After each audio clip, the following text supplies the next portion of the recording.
আসসালামু আলাইকুম, konnichiwa. সুজুমি Japanese language একাডেমির পক্ষ থেকে আমি ডক্টর ফারহানা সবাইকে শুভেচ্ছা ও আমন্ত্রণ জানাচ্ছি। আজকে আমি জাপানিজ ভাষার নতুন কোর্স শুরু করতে যাচ্ছি। শুরুতেই আমার মনে হয় যে কোনো ভাষা শেখার আগে সেই ভাষা সম্পর্কে সঠিকভাবে জানা প্রয়োজন। একটি ভাষা সম্পূর্ণভাবে জানতে ও ব্যবহার করতে পারা মানে শুধু শব্দ জানা নয়, বরং ভাষার সব দিক ভালোভাবে আয়ত্ত করা। নিচে আমি ধাপে ধাপে বুঝিয়ে দিচ্ছি কি কি শেখা প্রয়োজন। নাম্বার ১, অক্ষর ও উচ্চারণ অর্থাৎ স্ক্রিপ্ট অ্যান্ড প্রনাউন্সিয়েশন। ভাষার বর্ণমালা, উচ্চারণের নিয়ম, স্বর ও ব্যঞ্জন বর্ণ শেখা।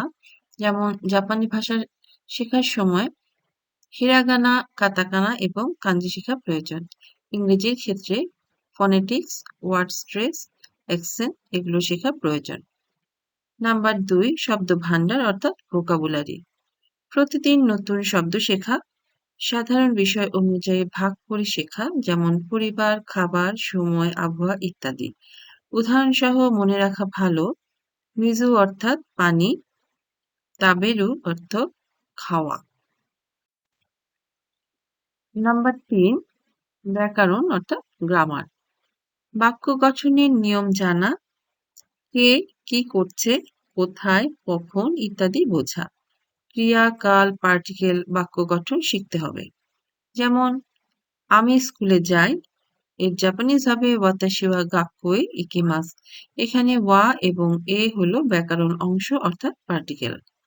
নাম্বার ৪, বক্তৃতা ও শ্রবণ অর্থাৎ স্পিকিং অ্যান্ড লিসনিং।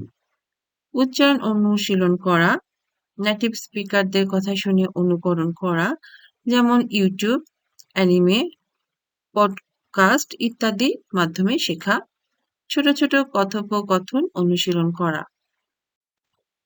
নাম্বার ৫, পঠন ও লিখন, রিডিং অ্যান্ড রাইটিং। সহজ পাঠ্য থেকে শুরু করে ধীরে ধীরে জটিল লেখা পড়া, ডায়েরি, ছোট রচনা বা চিঠি লিখে অনুশীলন করা। নাম্বার ৬, সংস্কৃতি ও প্রেক্ষাপট অর্থাৎ কালচার অ্যান্ড কনটেক্সট। ভাষা জানার সাথে সাথে তার সংস্কৃতি, আচরণ ও রীতিনীতিও জানা দরকার।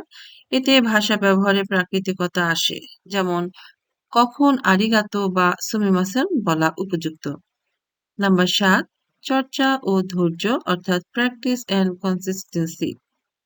নিয়মিত অনুসরণ করা, ভুল করতে ভয় না পাওয়া, ছোট ছোট লক্ষ্য স্থির করা, প্রতিদিন ১০টি শব্দ, সপ্তাহে একটি নতুন ব্যাকরণ পয়েন্ট ইত্যাদি শেখা।